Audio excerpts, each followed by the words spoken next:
Olá, boa noite. Leituras conectivas no ar, né? E um cachorrinho aí que latindo perto da gente para nos fazer companhia, né? O cão é o melhor amigo do homem, não é verdade? Leituras conectivas, gente. Mais uma vez, trazendo aqui conhecimento e vamos aqui tirando os sons que estão nos perturbando, né, por aqui. O Leituras é um programa feito por quem gosta de livro, para quem gosta de livro. Ou talvez a gente pudesse trocar livro por conhecimento. O Leituras traz insights para você fazer mais e melhor de forma ágil e inteligente. O Leituras Conectivas é um programa onde a gente se reúne para bater papo, trazendo conhecimento para vocês. A cada episódio, nós trazemos a apresentação ou as apresentações de 2 livros e depois a gente vai bater um papo, né, sobre aqueles livros. O Leituras funciona exatamente da seguinte forma: nós temos o primeiro momento da introdução, em que eu faço aqui uma breve apresentação do programa e dos nossos apresentadores, hoje 2 damas, né, de honra. Depois nós vamos ter as apresentações individuais de cada um dos livros e no quarto momento é o debate, para o qual nós convidamos você, nossa audiência, para vir conversar conosco, trazendo suas perguntas, seus comentários, e costuma ser a parte mais rica do nosso bate-papo. É sempre importante chamar a atenção de que o Leituras tem uma preocupação de manter o direito autoral dos livros, e aqui, gente, ao contrário de outros trabalhos que a gente faz na vida, aqui não só é permitido, como é obrigatório, Ctrl+C e Ctrl+V. Durante as apresentações dos livros, nós nos atemos, nós respeitamos fielmente o que está na obra. Então, as imagens que a gente utiliza, os textos que a gente utiliza aqui são literalmente trazidos dos livros. Às vezes, os nossos colegas debatedores até reclamam que fica engessado, mas é assim mesmo. Durante a apresentação, a gente tem fidelidade ao autor e à obra. Nem exemplo a gente conta da gente. Na hora dos debates, aí sim, a gente vai conversar e aí sim nós vamos ter, né, literalmente os apresentadores do dia. Então, hoje, 13 de setembro, nós temos aqui como tema liderança essencialmente positiva. E para brindar o nosso Leituras de hoje, nós temos aqui Andresa Amaral, psicóloga especialista em gestão de pessoas deixa eu um minutinho aqui, deixa eu pegar minha colinha, e psicologia transpessoal e coach de carreira. A Andresa atua em grandes empresas como consultora em gestão de pessoas há mais de 15 anos e foi docente em universidades, no SENAC, além de realizar palestras e cursos em mais de 70 empresas. Andresa, grande alegria ter você conosco aqui. Boa noite, seja bem-vinda. Boa noite, Kleber. Boa noite, Cris. Boa noite a todo mundo que está aí nos assistindo. Grande satisfação de estar novamente aqui no Leituras Conectivas. Muito bom. É isso mesmo, gente. E a nossa segunda apresentadora e debatedora de hoje, a nossa querida Ana Cristina Limões de França, mais conhecida por Cris, psicóloga também. Olha onde eu estou metido hoje, gente, no meio de 2 psicólogas que eu admiro muito e aprendo muito com elas, viu? É professora da FEA e ex-proreitora da USP e também está atuando agora na engenharia de produção da Escola Politécnica da USP. Faz parte da Associação Brasileira de Qualidade de Vida, ex-presidente da Associação Brasileira de Medicina Psicossomática e também membro da Academia Brasileira da Qualidade e Academia Paulista de Psicologia. Cris, que alegria ter você conosco hoje. O prazer é meu de estar aqui conversando sobre um tema tão importante, ao lado da Andressa e junto com esse trabalho teu que é inédito e que leva a gente a reflexões sempre inovadoras junto com os nossos colegas que vão participar. Legal. Obrigado, Cris. Bom, gente, essa então é a nossa primeira parte, né? A gente sempre convida você que está nos assistindo a assinar o canal, né, dar os seus likes também e manter, né, agora que o YouTube mudou o algoritmo, manter a chama viva assistindo aí o máximo que puder. Mas vão colocando seus comentários que daqui a pouco a gente vai ter a parte dos debates. Bom, então vamos à nossa segunda parte. Eu trago, então, a apresentação do autor do livro e vou passar já para a Andresa apresentar o livro, né, Liderança Positiva, que é de autoria de Gilberto Guimarães, professor de liderança da FIA Business School, doutor em hospitalidade, mestre em filosofia, pós-graduado em administração de empresas pela USP e engenheiro pela Escola Politécnica da USP. Possui amplo conhecimento em liderança positiva, reestruturação de empresas, negociação e comunicação. Então, Andresa, o espaço é seu. Vamos lá. Então, vamos falar um pouco desse livro, né, dessa liderança positiva, onde ele tem como ideia central apresentar como os líderes podem desenvolver o seu perfil de liderança positiva e também mobilizar equipes para liberar esses gargalos aí que acontecem nessas grandes transformações sociais e empresariais. Então, dividi o livro aí em três blocos, né, nos 12 capítulos, dividi em 3 blocos. O primeiro bloco, ele traz uma gama de conceituações, né, e evolução também dos conceitos. Então, fala um pouquinho dessas mudanças sociais que vem acontecendo e que agora as empresas estão acompanhando, né? Depois vai trazer os conceitos de liderança, as competências do líder, e aí culmina aí com esses conceitos de liderança positiva, né? O segundo bloco de capítulos é um bloco bem avaliativo, onde ele traz diversos exemplos aí de como fazer uma boa avaliação do perfil mesmo do líder, para entender se ele tem um perfil de liderança ou não, e avaliar também os contextos, né, dentro e fora da empresa, e avaliar também o clima organizacional e como isso afeta os resultados financeiros. O terceiro bloco é um bloco focado aí em como desenvolver essa liderança, o otimismo, traz aí técnicas de terapia cognitiva, né, como se transformar numa pessoa mais otimista e mobilizar as pessoas para a mudança. Então, aí trazendo um detalhe do capítulo 3, que fala bem dessas competências e características do líder, começa com esse histórico, trazendo um pouquinho de concepções mais fortalecidas em preconcepções, em estereótipos, né, que traz a figura do líder aí, muitas vezes com estereótipos de características físicas, de personalidade, carisma, enfim, como se fosse um dom, mas ele entende que há competências essenciais do líder positivo, né, que é a capacidade de escolher, de tomar decisões, a capacidade da empatia, o controle das emoções e das situações, a capacidade de antecipar e também de influenciar.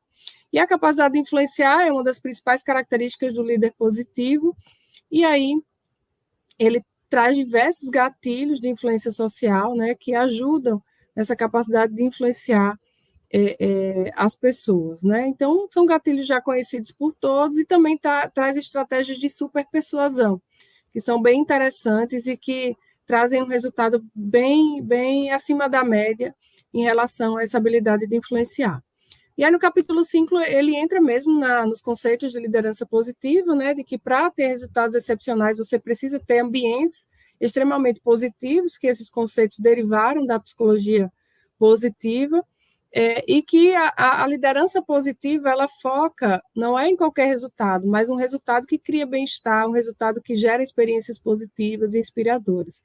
E esse é o grande objetivo da liderança positiva, né? E aí ele traz algumas estratégias, 4 estratégias, né, para se ter uma liderança positiva, que é cultivar um clima positivo, expandir os relacionamentos positivos, ter uma comunicação positiva e criar esse significado positivo entre as pessoas, né, no ambiente de trabalho. E essas 4 estratégias, elas se retroalimentam, elas se fortalecem entre si, e elas precisam estar presentes no ambiente de trabalho para que ele tenha esse fomento da liderança positiva, né? E para cada uma dessas estratégias há diversas ações que ele vai detalhando aí ao longo do capítulo. E aí, como exemplo bem interessante de como realmente implantar essa liderança positiva, ele traz a sugestão do modelo PMI, que é um modelo de uma conversa mensal, assim, mas é um feedback focado no feedback de apoio e aconselhamento, então não é um feedback de carreira, nem um feedback de desempenho. Então, é uma conversa bem individualizada com cada pessoa. Lá você vai conseguir ter uma escuta melhor, ter uma empatia melhor. É uma conversa de compromisso mútuo, de reciprocidade aí na relação, que tem um direcionamento, que tem um acompanhamento frequente, né, de ongoing, face-to-face, aí, que vai dando essa modalidade mais próxima, mais personalizada de acompanhamento da liderança, e que gera muitas ações e lista de ações conjuntas construídas entre os dois. Então, esse é um modelo de como você conseguir, de modo mais objetivo, pelo menos implantar uma técnica aí da liderança positiva. E no capítulo 6, ele é um capítulo bem detalhado, assim, bem extenso, assim, com muitas metodologias de avaliação, e que aí ele começa o capítulo falando para a gente deixar claro realmente o que se espera do líder e para que a empresa consiga compartilhar essa marca da liderança, né, esse arquétipo da liderança, aí para que os líderes saibam qual o caminho que eles precisam percorrer. E aí ele vai detalhar aqui uma série de metodologias de avaliação, então, por exemplo, o 360, que é uma avaliação que a gente já conhece, e ele traz uma ideia um pouco mais ampliada de uma avaliação 720, que é uma avaliação mais ampliada para os atores externos da empresa, para fornecedores, para clientes, né, para também stakeholders da empresa, daqueles líderes, e a comunidade de um modo geral. As entrevistas por competência na carreira é uma metodologia bem interessante de ver em que local ou em que ponto da carreira ele pode se posicionar melhor naquele processo de mudança ou de evolução para um líder positivo, né? Os testes de inteligência e avaliação comportamental, que é os que são mais conhecidos, e traz aí essa avaliação ético-moral, que muitas vezes é uma pergunta bem frequente que se faz, assim, eu queria saber se é uma pessoa correta, se é uma pessoa ética, íntegra e tal. Então, ele dá uma sugestão bem interessante de como fazer uma avaliação do perfil desse líder, né? E aí, em seguida, ele traz estratégias de desenvolvimento mesmo e treinamento para formar esse líder positivo. Então, o primeiro ponto é fazer uma análise do contexto para identificar as melhores estratégias, se é um coaching, se é um mentoring, se é um programa de sucessão. Depois é importante rever os estilos de aprendizagem, e aí ele traz a modalidade do ILT, que é um modelo de aprendizagem bem prático, né, assim, focado na vivência, experiência mesmo. Depois a gente vai precisar definir como você vai investir, né, nesse plano de desenvolvimento, que tem que ser diversificado, precisa ser personalizado, mas também integrado, e como você pode medir a evolução ou a eficácia desse treinamento. Então, para além da medição do ROI, ele traz aí uma avaliação, por exemplo, da percepção da liderança para que os líderes maiores ou os investidores, acionistas possam avaliar qual a percepção dele em relação à liderança, ou o nível de confiança que essa liderança está passando. Então, ele traz várias sugestões aí que dá para a gente implantar mesmo no dia a dia, né? E aí, em seguida, ele vem com a ideia de como a gente faz para expandir o otimismo da liderança, né, para além dos muros da empresa. Então, é através do network que isso se percebe, né, fora da empresa, e o próprio clima organizacional, que consegue trazer uma demonstração de como é a liderança dentro da empresa, através, inclusive, das suas pesquisas. Então, o Gilberto ele traz a citação do Goleman, bem interessante, que ele fala o seguinte, que o ambiente ele explica de 20% a 30% do desempenho dos negócios. E as ações do líder representam de 50% a 70% a percepção dos empregados sobre o ambiente organizacional. Então, dá para a gente entender que tanto o ambiente quanto as atitudes do líder, eles afetam os resultados do negócio. E a GPTW, né, que a gente já conhece, aí, comprova ao longo de muitos anos, em muitas empresas, como realmente esse clima organizacional positivo, que é decorrente de uma liderança positiva, né, consegue resultados acima da média. E um outro exemplo que ele trouxe também é justamente do poder ou dessas características intangíveis na empresa e que geram valor para as empresas, que elas ainda não conseguem contabilizar esse elemento intangível das pessoas, mas que eles têm um valor importante. Por exemplo, o caso do Steve Jobs aí na Apple, né? Que quando ele morreu, logo em seguida, após a morte dele, o valor da empresa, o valor de mercado da empresa, as ações, caíram de preço. Então, não era um elemento palpável, não estava lá nos registros contábeis como um bem da empresa, mas do dia para a noite o valor da empresa caiu, né? E aí ele vai seguindo aí com as estratégias de como você desenvolver o seu otimismo para que a sua liderança positiva ela esteja mais presente, né? Então, entende que é uma habilidade pessoal, assim, é uma característica pessoal, do otimismo, né? E que esses sentimentos positivos eles vão promover uma disposição mental mais expansiva, mais tolerante, mais criativa. E associado a esses sentimentos positivos do otimismo, ele destaca uma série de valores positivos que existem mesmo em relação às pessoas e que estão em ação na liderança positiva. E aí você pode trabalhar esses valores, né, para melhorar aí o seu otimismo. E que tem algumas técnicas que você, na opinião dele lá, né, você consegue transformar uma pessoa pessimista em uma pessoa otimista, né, seguindo lá o passo a passo que ele sugere. E aí ele traz um teste de otimismo para você conseguir avaliar, ou você, ou enfim, a sua equipe, um teste bem objetivo mesmo, com pontuação, com classificação, enfim, para você saber em que ponto você está, que nível você está de otimismo, e aí vai fazer uma relação desse otimismo com a sua saúde, né, com as suas lideranças mesmo, e também com o seu sucesso profissional. E aí, caminhando para o final do livro, ele vai trazer um pouco dessa sugestão de como você liderar as equipes para a mudança, né? Então, primeiramente, precisa saber lidar com as resistências e implantar também os processos de mobilização e adesão das equipes, né? Então, como primeiro passo, ele sugere que você faça uma análise dos seus projetos de mudança, se eles são os projetos difíceis ou não, que eles precisam ser classificados em relação à complexidade técnica ou complexidade relacional do projeto. Quanto mais complexidade relacional, mais difícil será o projeto.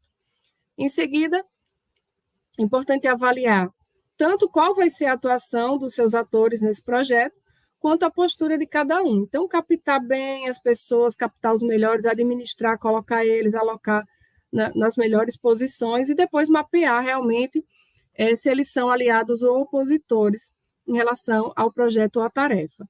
Então, a pessoa pode ser aliado na tarefa, mas opositor no projeto. Pode ser um opositor na tarefa, mas ser um aliado do projeto maior, né? E aí tem uma avaliação também da sociodinâmica dos atores, onde você precisa analisar também para poder gerenciar melhor, para liderar melhor, para você tomar melhores decisões, avaliar a sinergia e o antagonismo aí das pessoas em relação ao projeto, né?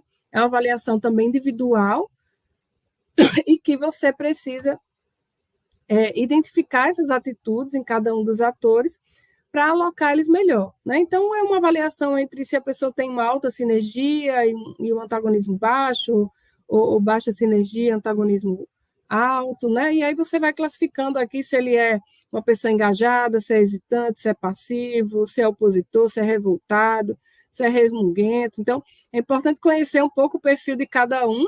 E aí tem perfis que são mais interessantes, né? Assim como os engajados, esse triângulo de ouro. Outros que são bem pouco interessantes para os projetos, tipo opositores, revoltados, enfim. E alguns que são possíveis de se ter. Interessante que se tenha também como os hesitantes, porque às vezes eles trazem ideias, né, assim, questionamentos importantes para o projeto. Então, é importante fazer essa mescla em relação aos perfis e você saiba também o perfil de cada um em relação à sinergia para conseguir posicionar melhor eles em relação ao projeto, né? E aí eu tenho uma ideia super interessante que são das estratégias de criação de projetos laterais, que são projetos paralelos, né, dentro de alguma fase do projeto e que faz sentido para cada ator em relação aos seus objetivos pessoais. Então, ele cria um projeto paralelo dentro do projeto maior e que esse projeto paralelo converge em relação aos objetivos, né? E essa estratégia, ele diz que aumenta realmente o nível de sinergia das pessoas, de apoio, de motivação, e faz com que elas sigam aí super motivadas até o final do projeto. Então, não é ruim que existam projetos paralelos, mas você tem que ter maturidade, tem que ter empatia para conseguir administrá-los aí de maneira mais relevante possível, né? E aí ele vai terminando o livro, no capítulo 12, trazendo essas estratégias de o que fazer realmente para conseguir mobilizar as pessoas para atingir desempenhos muito acima do normal. Então, são esses gatilhos de influenciação, né, que são bem interessantes aí, de que a pessoa precisa se sentir parte de uma comunidade, pertencente a um grupo, e também se sentir parte também da tomada de decisão. Precisa ter uma comunicação muito clara, ele se sentir que está sendo informado aí do sentido, do porquê das coisas, ter uma sensação de significado, de que ele é importante realmente para o resultado do projeto, de que suas crenças estão sendo reconhecidas e escolhidas, ele foi escolhido em função das suas crenças, e que tem uma sensação de ser reconhecido e recompensado. Então, são necessidades básicas, vamos dizer assim, né, de todos os colaboradores, em especial aqueles dessa era agora do mundo do conhecimento, e que fazem aí muita diferença esses resultados da liderança positiva. E aí ele conclui com essa reflexão de que exercer a liderança positiva é aprender a romper com antigos paradigmas e padrões, é um processo contínuo e sistemático de construir novos comportamentos e perspectivas. É um aprendizado em ser otimista e passar uma imagem mais positiva. Era isso, Kleber. Cristina, muito obrigada. Opa, esse que estava no mute aqui. Legal, Andresa, maravilha, que coisa boa, que beleza de apresentação. Né? E a gente fica assim, sempre, o Leituras tem essa característica, gente, a gente fica sempre com vontade de assistir mais, né? Mas o tempo curtinho é exatamente para permitir essa objetividade. Muito bom, então, vamos agora à próxima apresentação.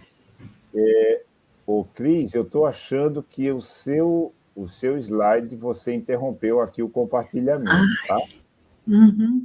Vai colocando aí, enquanto eu faço aqui a apresentação Deixa eu ver como eu faço. Que eu cliquei da Cris, que é o Daniel Augusto Mota. O Daniel é doutor em economia pela USP, mestre pela FGV e OPM pela Harvard Business School. Também lecionou por vários anos em renomadas instituições de ensino brasileiro, como a Fundação Dom Cabral e a Fundação Getúlio Vargas. É sócio e CEO da BMI, ou BMI, Blue Management Institute. Eu já estou aqui com sua apresentação, Cris, vou colocá-la no ar para você nos brindar com a sua fala brilhante, como sempre. Deixa eu só dizer uma coisa que eu tinha esquecido aqui de colocar. Continua chegando gente aqui, os 3 últimos que chegaram aqui, o Basílio Dagnino, o Valdir Gomes e o Francisco, né? E já estão chegando perguntas também. Gente, por favor, fiquem à vontade, porque a parte mais rica do Leituras são as perguntas que vocês vão fazendo e o debate que a Cris vai fazer com a Andresa. Cris, é com você. Então, boa noite, pessoal. Muito bom ouvir a Andressa. E agora a gente vai conhecer um pouquinho da obra do professor Daniel Augusto Mota, que traz o título de A Liderança Essencial. Ele se propõe a trazer um modelo, né, que é a teoria dos 6 elos. E nessa teoria, ele coloca o ambiente competitivo, em cada elo, né? No primeiro elo, o ambiente competitivo, a proposta de valor, a essência organizacional, a execução estratégica, a liderança essencial e catalisadores de desempenho. Kleber, está aparecendo o número, slide 2, ou não? Deixa eu ver aqui, Cris. Não. Não, então não, mas para mim está aparecendo aqui. Bom, é que eu estou com medo de mexer, porque agora há pouco eu cliquei em entrar e sair. Então, não vou brincar. Eu faço o seguinte, eu mudo para você, então. Aqui continua aparecendo. Então, vamos voltar lá, porque ainda tinha alguma coisa para comentar. Então, sim, tá bom. Esses itens, eles aparecem no sumário do livro. E, voltando um pouquinho, eu preciso voltar aqui, ele é um livro denso de 322 páginas. Ele foi produzido antes da pandemia, porque esse é um marco teórico importante.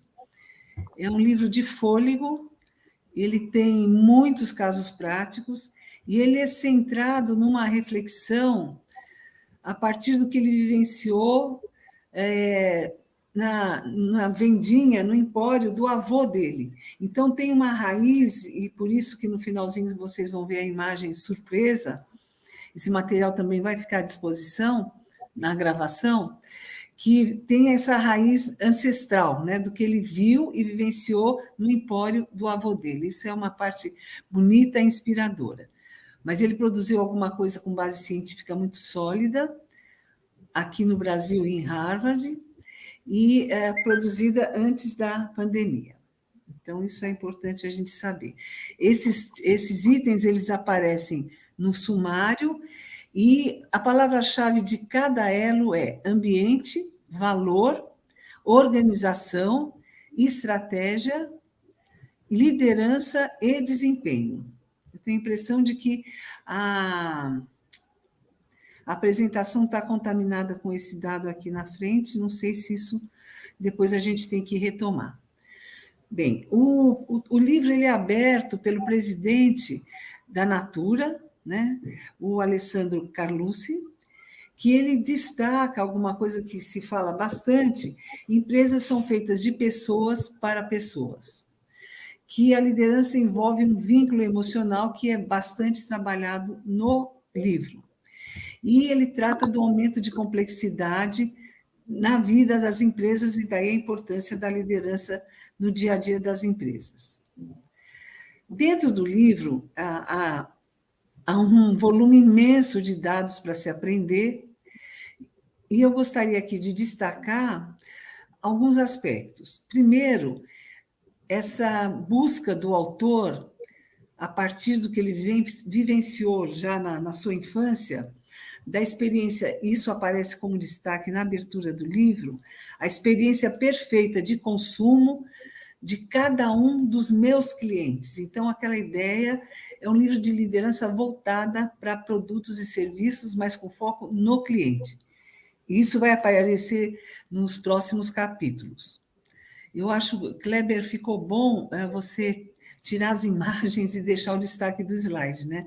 Eu acho que isso fica bom para o público, para os nossos participantes, mas aí, se puder, se vai alternando.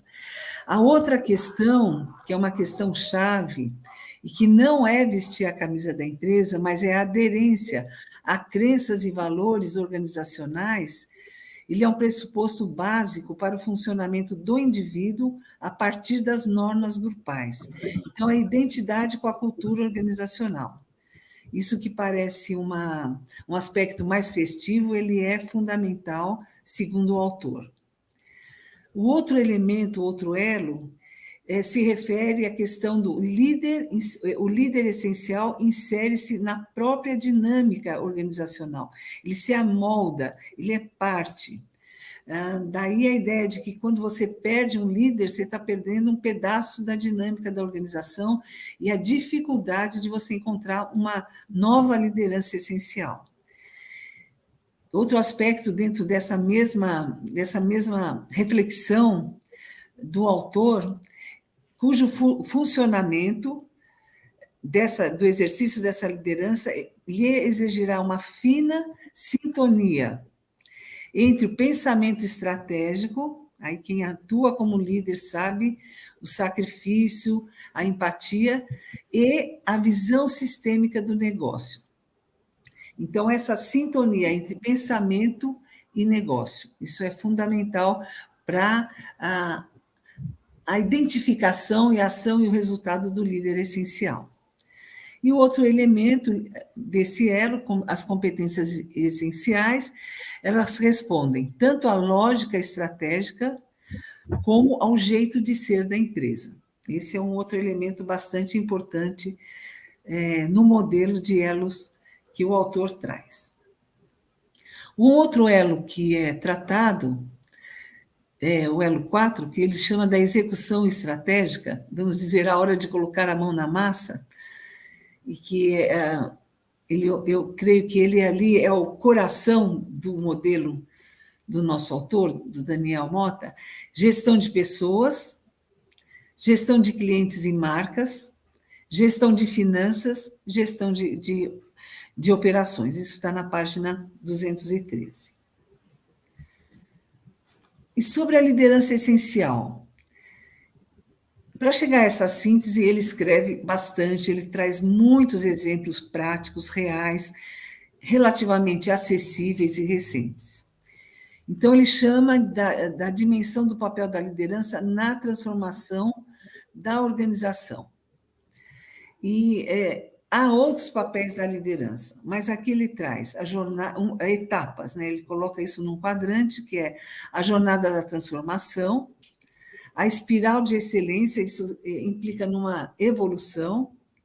E espiral, vamos lembrar que ela tem uma abertura crescente, ela não é um funil, ela não é um túnel, ela é uma abertura crescente ampla, né? Para cima e abrangente. Os pilares de sustentação organizacional e a gestão da sucessão, que talvez seja o limite entre a vida e a morte de uma organização, a continuidade ou a finalização, né, a morte mesmo da organização. Então, esses seriam os elementos. E, afinal, o que é o papel da liderança essencial?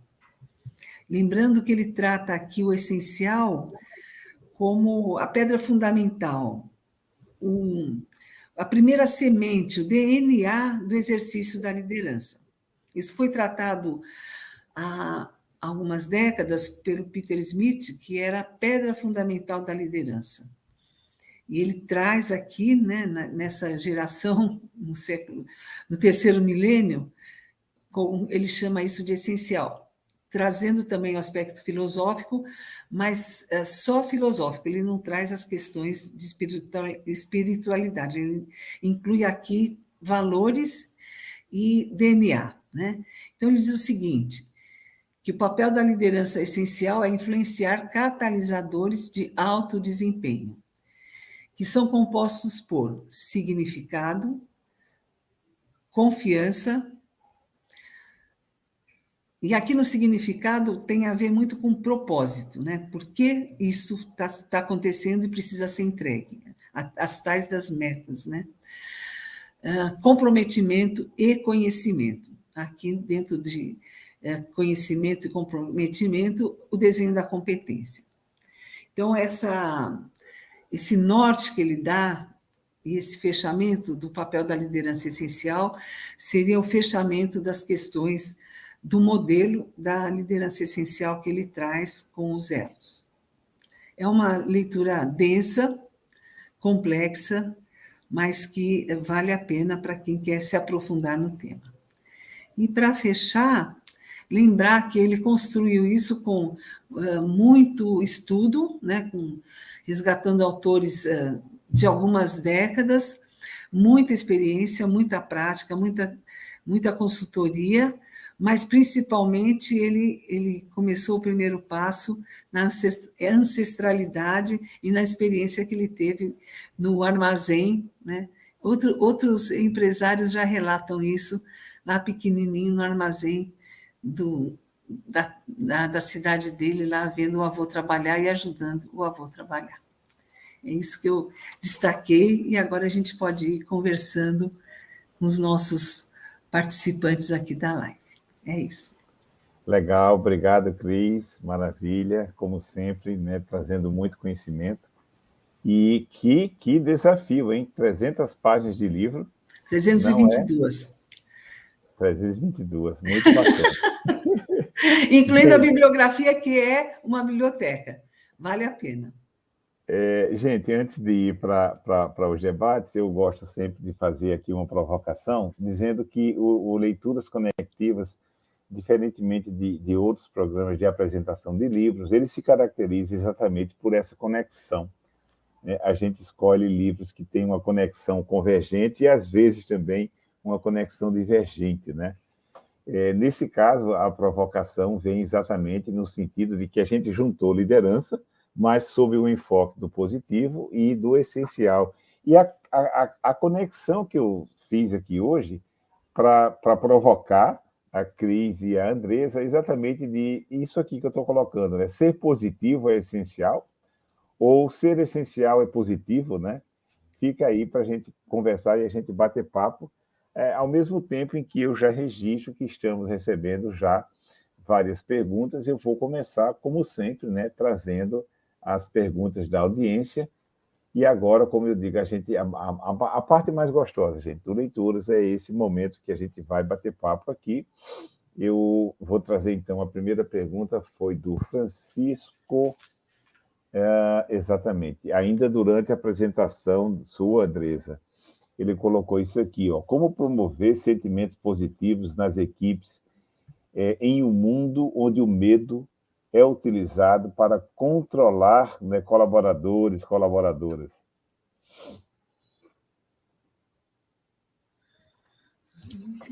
Então, acho que ainda as modalidades de liderança em prática, né, em vigor nas empresas são muito diversificadas, né? Umas mais modernas, outras mais antigas. Então, aquelas que realmente têm um modelo mais antigo baseado no medo, acho que já estão em extinção, mas ainda existem, né?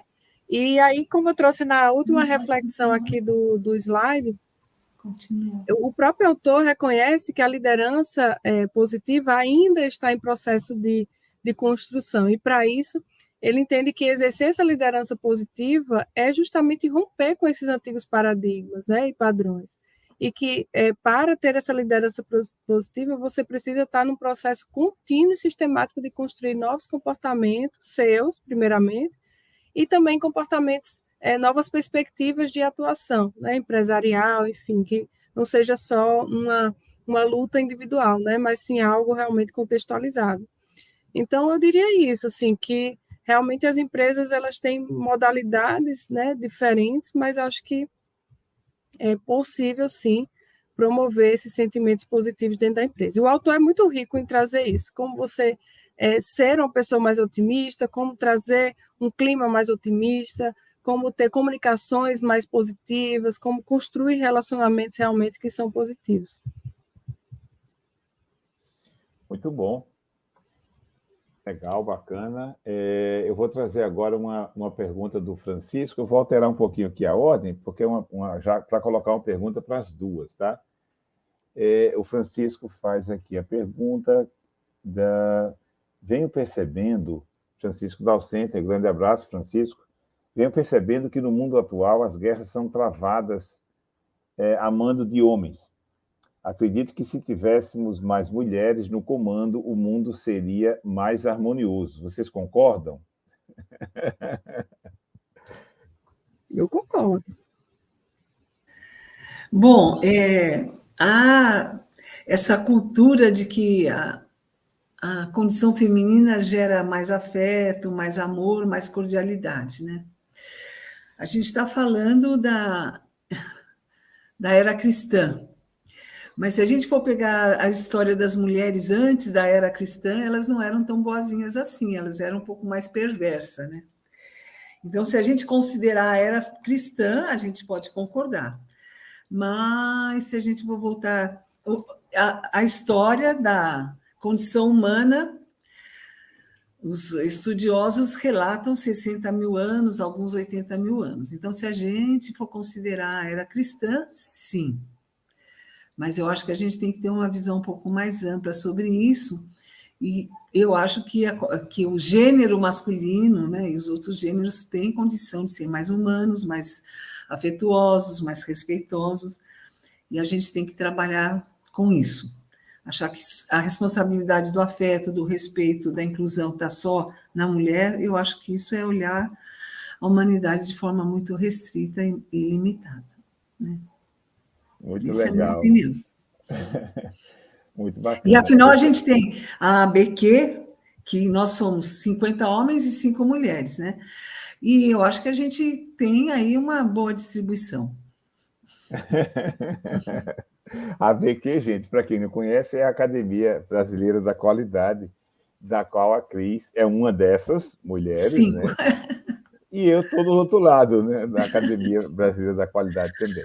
Deixa eu trazer uma pergunta agora, Cris, Andresa, do Edson Miranda Martins. Ele é uma pergunta ainda durante a sua apresentação, Andresa. Ele diz ali, mas isso não significa que a Cris não possa também complementar. O conceito de demissão silenciosa é recente e apresenta conexão com a insatisfação dos colaboradores em relação às perspectivas de carreira. Qual o papel da liderança positiva na retenção desses colaboradores? Acho que é isso aí. Sim. Então, ele traz uma perspectiva bem interessante, né, de que com a modalidade da liderança positiva, o nível de retenção é ampliado, porque você amplia o engajamento, você amplia a sinergia com a empresa, você amplia a conexão que ele tem, né, com a empresa, porque é uma liderança muito mais próxima, né, muito mais empática e muito mais personalizada. E isso acaba dando ao líder a oportunidade de identificar de maneira muito mais rápida e agir em cima dessas insatisfações, né? É uma ação também que deve ser individualizada, mas também conectada no grupo. Então, com certeza, a liderança positiva ela traz muitas oportunidades de você ampliar a retenção dos colaboradores, porque vai ampliar o nível de satisfação deles, com certeza. Cris, eu tenho certeza que você quer falar um pouquinho sobre essa pergunta aqui, hein? Não, não, eu concordo com a Andressa e eu acho que a resposta da questão dessa demissão silenciosa, ela está muito mais no modelo da liderança positiva do que na liderança essencial, porque o modelo da liderança essencial, ela tem uma entrega muito mais sobre a estratégia global da organização do que sobre a atuação específica de gestão de pessoas. Então, eu acho que responde mais no modelo da liderança positiva do que na liderança essencial. Vamos dizer, na liderança essencial estaria um pouquinho na questão dos catalisadores de alto desempenho. Mais nisso. Mas eu acho que a resposta da Andressa é que coloca melhor a resposta do Edson. Legal, bacana, ótimo. Deixa eu trazer, então. Olha só, gente, o Dagnino hoje perdeu o primeiro lugar na fila. Ele não foi o primeiro nem o segundo a perguntar, mas ele está aqui. O Dagnino traz a seguinte pergunta. É isso aqui mesmo, 2033, exato. Até que ponto um líder pode ser treinado e logo capacitado para exercer a liderança? Como as duas obras, né, poderiam ajudar nesse sentido?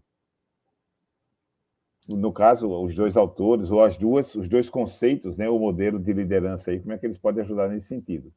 No livro lá de Liderança Positiva, ele deixa bem claro o que ele acredita, que ele entende que liderança é uma tarefa, não é um dom, né, não é algo, né, que você tenha já intrínseco, uma característica de personalidade, ou algo assim. É algo que é uma tarefa que você precisa fazer, e para isso há modalidade sim de ser treinado, desenvolvido, avaliado, né? E tem um passo a passo que ele sugere, inclusive, bem detalhado de como você pode fazer isso. É um livro, se você quiser aprender, treinar, se pensar em estratégias de desenvolver a si mesmo ou as suas equipes, com certeza esse livro vai ajudar bem no passo a passo. Ele é super prático. Aliás, antes de você falar, Cris, uma coisa que a Andressa estava conversando comigo, a gente fez hoje uma reunião, e ela disse assim, Kleber, o livro tem insights demais, o livro tem muita coisa, muita dica, checklist para fazer, e eu digo, olha, Andressa, não dá para você apresentar tudo, não, deixa para Leituras in Company, né? Um evento onde a gente possa aprofundar isso aí. Cris, a questão do Dagnino para você. Então, completando a ideia, né? Você pode ter a ferramenta, mas é o clássico. Se a pessoa não tiver a motivação, não dá para fazer nada. Você pode levar a pessoa até a beira do rio, mas se ela não tiver sede, ela não vai beber a água, ela vai engolir a água. É a velha metodologia GA, goela abaixo. Se a pessoa... E aí a gente tem um dos slides, a pessoa tem que estar em sintonia com a cultura, ela tem um perfil voltado para pessoas, ela tem que acreditar na missão da organização. Se ela estiver fazendo um trabalho burocrático, ela vai ser chefe, mas ela não vai ser líder. Então, ela tem que estar... Liderança, todo mundo tem potencial para ser, porque liderança é um papel compartilhado, social, capacidade de influenciar pessoas, qualquer pessoa. Mas fulano tem liderança nata para aquela cultura. Então, o líder que nasce líder para uma sociedade ou para uma empresa com modelo de cultura mais autocrático, ele pode não ser um líder num ambiente mais interativo, mais participativo. Então, tem que ter o fit, né? A combinação do estilo de personalidade, valores daquela empresa, com a personalidade dele, com a história de vida, com as crenças. Então, tem que ter uma liga. Então, o ponto é a combinação do estilo de personalidade, cultura e a ferramenta favorável. Então, eu diria, não dá, tem coisa que não casa. Tanto que os CEOs ou gestores, eles têm que ter um período de adaptação. Você vai ver que empresas que ele já trabalhou para ver se essas coisas compõem. Então, houve uma época, principalmente no sistema financeiro, que se acreditava, não, se fulano trabalhou em tal tipo de empresa, aqui não vai dar certo nunca. Então, tem algumas experiências anteriores que dificultam a pessoa se dar bem em outra empresa. E, ao contrário, se fulano trabalhou naquele tipo de empresa, aqui ele vai cair muito bem. Então, tem algumas coisas que criam marcas de desempenho que dificultam o exercício da liderança. Então, o ponto é tipo de personalidade, motivação, flexibilidade e, muitas vezes, o mercado. Porque, às vezes, se o mercado está muito restrito, a pessoa topa qualquer negócio, ele até topa mudar algumas crenças e valores para sobreviver. Então, não é simples. Eu acho que, às vezes, você precisa de uma consultoria, de um modelo parrudo, e a pessoa tem que ter uma estratégia de mudança de comportamento. E é engraçado como você fala, caramba, aquela pessoa mudou tanto, ela encarou esse desafio. Por quê? Porque a família precisava pagar as contas, porque não tinha muita opção, ou porque, puxa, aquilo foi um desafio, né? Então, o ponto é motivação, pressão de mercado, pressão de sobrevivência. Eu acho que tem essas combinações. Um livro não dá conta de tudo. Eu acredito isso. Legal, Nisso. muito bom. Olha só, Viu, Daguilino? Então, há esperança, mas que o ser humano é criativo, você sabe, né? Mas, às vezes, dá uns sustinhos na gente. O Leituras Conectivas ele é impressionante, porque a gente aprende com as apresentadoras, a gente aprende com os livros, mas a gente aprende também com a audiência, né? E aí, eu trago uma pergunta do Valdir Gomes. Grande abraço, Valdir. Tivemos fazendo uma palestra recentemente sobre qualidade de serviço. O Valdir coloca a seguinte questão, Andresa e Cris. Com a liderança em ambiente 4.0 nas empresas TIAL, se fala muito e busca a liderança com autogestão. Como podemos relacionar esta autogestão e a liderança essencial positiva? E aí, eu aproveitei, gente, como eu estou aqui nos bastidores, né, enquanto as meninas estão falando aí, eu fui ver aqui o que é empresas TIAL, né? Então, para você, nossa audiência, que por acaso não conhece a empresa TIAL, o conceito TIAL, azul esverdeado em inglês, surgiu pela primeira vez no livro Reinventando Organizações, de Frederic Laloux, em 2014. E ali diz o seguinte: as empresas TIAL são aquelas onde o capital humano, ou seja, os colaboradores, são os principais personagens para o crescimento e desenvolvimento das organizações. Essas empresas simplificam a hierarquização, promovem o senso de responsabilidade dos seus trabalhadores e oferecem contínuas oportunidades de capacitação e desenvolvimento profissional e pessoal. Para quem não sabia, está aí o que é Empresas TIAL. E aí, meninas, com vocês duas agora para responder aqui essa questão do Valdir. Então, tanto as empresas TIAL, em especial essas que estão nesse ambiente 4.0, elas já têm um perfil, né, muito focado realmente para as pessoas. E esse público, que é um público do conhecimento, é um público que traz um valor agregado que não é mensurável, né, dentro do produto financeiro da empresa, do valor da empresa contábil. Eles também necessitam de uma gestão muito diferenciada, né? Porque senão você perde mesmo os profissionais e eles se desmotivam em relação a esses projetos que tem na empresa, todos, né? Dos mais simples aos mais complexos. E a autogestão, tanto do próprio líder como de cada uma das pessoas, ela precisa estar presente, né? Como elemento aí de autonomia, como elemento de vinculação, né, daquela decisão que você toma com as decisões da empresa. Então, a autogestão é uma, vamos dizer assim, um comportamento comum na liderança, e essa liderança, esse comportamento na liderança não é só para a figura do líder, mas também tem que estar presente nos atores, né, que estão dentro dessas organizações, do ambiente 4.0, com certeza, nas empresas TIO mais ainda. Então, essa é uma relação completamente intrínseca, né, entre a liderança positiva, especialmente, e a autogestão. Acho que são duas... É uma característica, né, de autogestão que não anda separada aí da liderança positiva.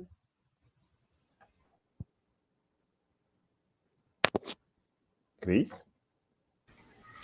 Oi. Nossa Senhora, está começando a ficar uma sopa de teorias, né? Eu tenho que tomar cuidado com essa questão das ferramentas, porque a gente está falando de ferramenta.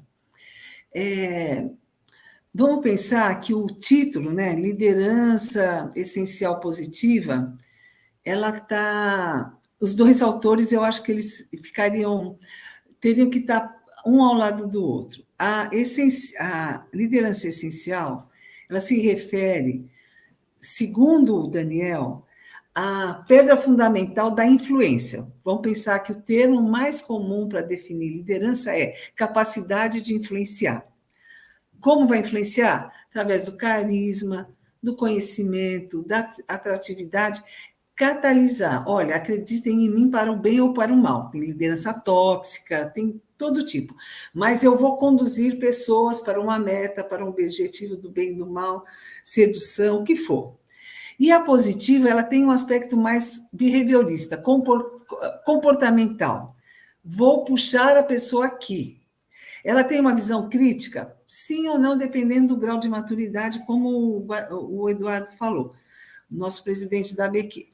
A autogestão, ela pressupõe um grupo autônomo que vai conduzir dentro de uma meta, dentro de uma coisa mais sistêmica.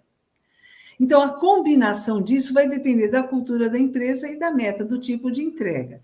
Se a gente tem duas metas dentro de um ambiente que vai se encontrar de uma forma sistêmica e que eles têm autonomia de entrega, conhecimento e ferramentas, tudo bem.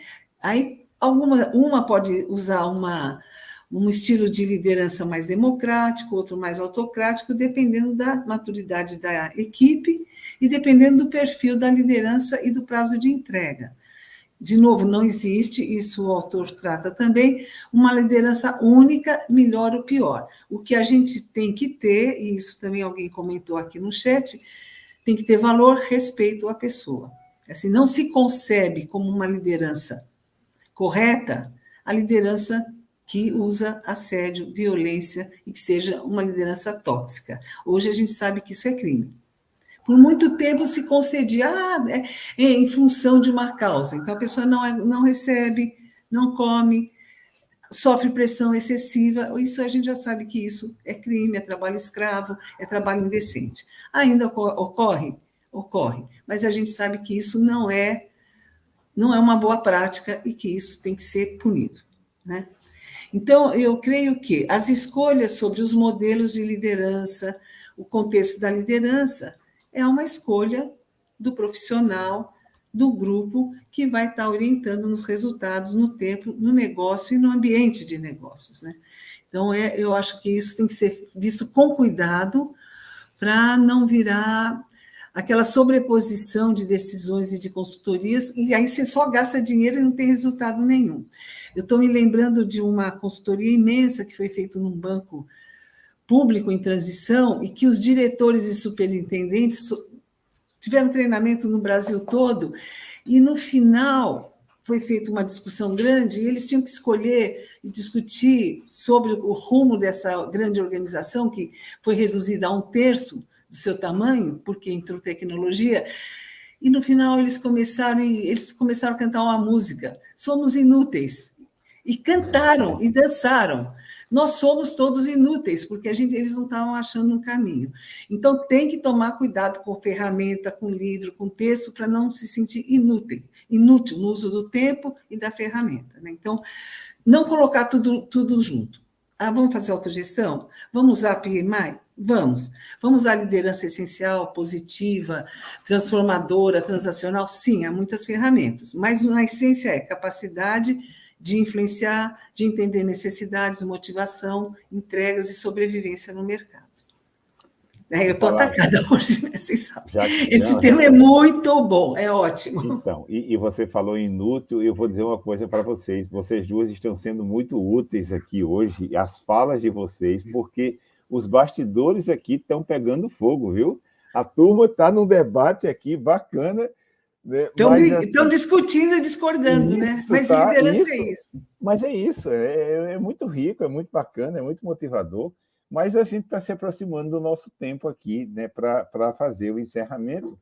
E eu vou, então, trazer a última pergunta da noite do nosso querido Eduardo Guaranha, presidente da Academia Brasileira da Qualidade, quando ele diz o seguinte: como os dois modelos de liderança tratam o comportamento do líder, considerando a maturidade da equipe e o desafio das entregas desta equipe?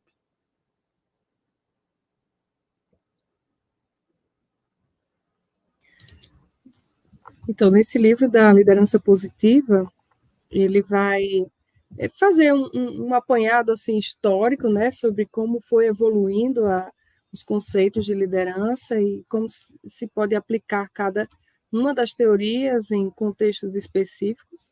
E aí vai chegando no conceito da liderança positiva, realmente, nesse comportamento do líder positivo, que é o grande, né, destaque da liderança positiva, é o comportamento do líder, e que ele entende que a maturidade, a partir ali das competências básicas de empatia, de escutativa, de habilidade de gerenciar suas próprias emoções, gerenciar as situações, de você conseguir ter essa capacidade de influenciação, depende muito da maturidade do líder, né? E não necessariamente da maturidade da equipe, mas depende mais da maturidade do líder. E aí, esse líder pode ser desenvolvido, vamos dizer assim, ele pode ser amadurecido nessa habilidade de fazer com que as equipes entreguem algo acima da média, né? De como você mobilizar essas equipes, e as estratégias da liderança positiva, elas são bem direcionadas aí para essa gestão de pessoas bem influenciadora. E aí, como você faz para mobilizar essas equipes diante de projetos difíceis, de projetos complexos, considerando a inserção de projetos paralelos. Então, ele traz diversas estratégias que você pode incluir na prática mesmo do líder positivo, e que faz com que as entregas das equipes sejam aí diferenciadas, né? E, sobretudo, nesses modelos de gestão mais atualizados, né? Que realmente necessitam de uma gestão mais participativa, mais envolvida, onde tem profissionais do conhecimento, né? Então, ele fala, às vezes, um pouco sobre como administrar grandes especialistas, né? Que, às vezes, você tem um time de especialistas, um time de craques, e que não tem inter-relação, não tem interface. Então, como você fazer o time de craques que entrega muito bem sozinho, entregar em grupo, né, cooperar uns com os outros? Então, tem diversos desafios na liderança dessas equipes mais soft, né, vamos dizer assim, que são as equipes da atualidade, que a liderança positiva ensina bastante. E esse livro, em especial, traz muitos exemplos e muitas práticas. Legal, Cris. Bem, eu acho que essa parte, Eduardo, é a melhor parte da teoria dele. Ele trata o líder como transformação organizacional, e ele coloca 4 pontos muito originais. Eu vi que teve um comentário de que eles tratam a mesma coisa. Eu acho, não sei quem é, deixa eu ver aqui. Não, evoluiu muito a teoria de liderança, mas muito mesmo, tem muita coisa nova, não é a mesma coisa. Não é a mesma coisa. Tem elementos novos que ajudam muito a gente a trabalhar nas organizações. Não está igual, está bem evoluído. E olha que eu estudo liderança há pelo menos 4 décadas, né? Então, Eduardo, os 4 pontos que o Daniel Mota traz, é que eu não decorei aqui, eu vou te mostrar, são Jornada da Transformação, ele tem, e isso está na página 270 do livro. Eu recomendo, é muito bem explicadinho, ele traz que o líder, no modelo dele, ele deve exercer transformação organizacional, percebendo 4 etapas. Jornada da transformação, espiral de excelência, isso é um modelo que vem da filosofia da educação, que é um crescente, é muito forte, muito interessante. Pilares de sustentação organizacional, então, pressupõe uma longevidade da empresa, uma continuidade, um fortalecimento da empresa, uma responsabilidade do líder e gestão da sucessão. Poucas vezes eu vi estudos de liderança falando de sucessão. E é um dos grandes problemas de empresas, é sucessão e formação de liderança, porque os fundadores, eles têm uma característica de luta, de heroísmo, que muitas vezes não conseguem transmitir para os seus sucessores, né? Tem aquela história, né? Pai rico, filho nobre, neto pobre, né? A sucessão sempre é muito complicada. Então, eu diria que o ponto de maior contribuição do Daniel, entre outros, né, do Daniel Mota, é a questão da atuação do líder na transformação da cultura organizacional. Então, essa que seria o destaque do modelo do Daniel Mota. Legal, muito bom, gente, muito bacana. Mas a gente tem essa preocupação de não com rigor da pontualidade, mas de procurar terminar os nossos episódios em termos de 1 hora, né? Então, assim, olha, vocês da nossa audiência, vocês são maravilhosos, é para vocês que existe. Eu estou aqui, fiquei me penitenciando, porque eu vou colocar uma pergunta para cada uma delas na fala final delas agora, né? Agradecendo essa disposição, a boa vontade tremenda da Andresa e da Cris, a participação de vocês. Que debate utilíssimo, rico, né, que vocês provocaram aqui, ao vivo e também nos bastidores. Então, eu passo a palavra para a Andresa fazer suas considerações finais, mas vou jogar minha perguntinha que eu queria fazer desde o início, em função da audiência, eu não fiz. O autor fala alguma coisa de negativo no livro, Andresa?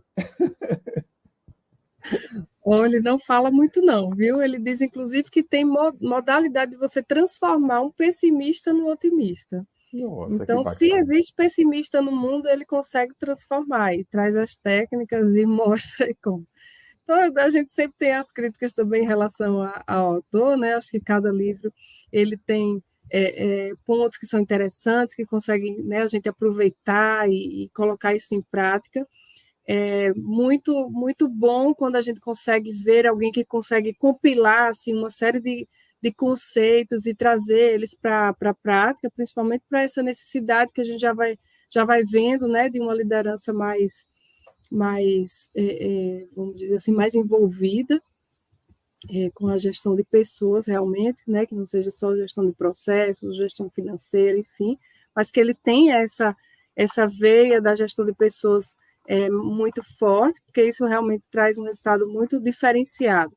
Então, eu acho que o livro ele vale até um detalhamento, né, Kleber?